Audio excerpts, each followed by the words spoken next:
Spot tenant red flags during screening, attitude, communication, inconsistency, trump income history. Before they become your worst nightmare tenant.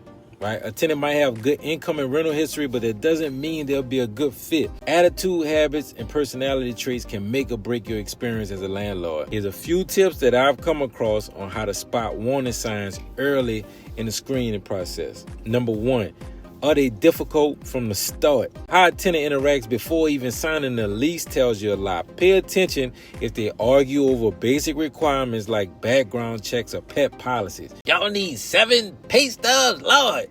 Stuff like that. Push back on lease terms that are standard and reasonable. Are they rude and dismissive in communication, especially when they want something, right? A difficult applicant is likely to be a difficult tenant. If they act entitled before moving in, imagine how they'll be once they get into your property. They will not change. Red flag number 2, inconsistencies and half-truths during the application process. A tenant who likes to bend the truth during the screening is a major risk. Watch for employment inconsistencies. If their story doesn't match their pay stubs, vague rental history, if they can't provide a clear reason why they left their place, excuses for bad credit or evictions. A responsible tenant owns up to their past, while a problem tenant blames everyone else. Oh, the landlord. Oh, this. Oh, that. Always verify information and trust facts over stories. Don't fall for it. Number 3, a negative attitude toward past landlords. When you ask about their rental history, listen carefully. If they badmouth their last landlord, calling them unfair or rude or out to get them, complain about every place they lived in, it's never their fault, it's always somebody else's, that's a red flag. Have repeated issues with neighbors and maintenance people and property rules.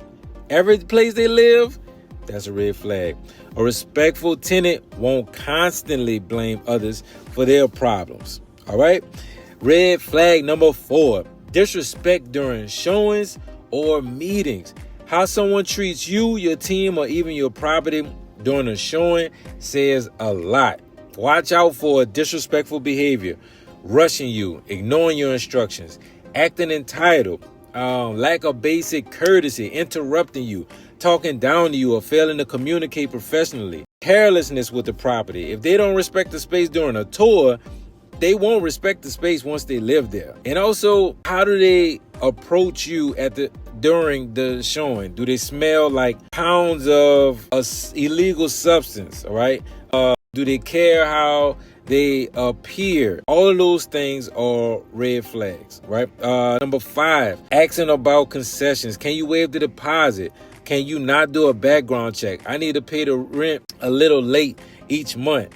These seem like small asks, but they often signal bigger issues to come soon, okay? Set your standards and stick to them. Red flag number 6, right? Highly combative or confrontational. Listen, if you're a prospect and you don't even live there, we're not a good match. Personality mixed matches are real. If you're aggressive in conversations, overly defensive when asked basic questions, quick to threaten legal action over minor policies, those are all red flags, all right? A tenant's income and rental history are important, but their personality, attitude, and behavior matter just as much.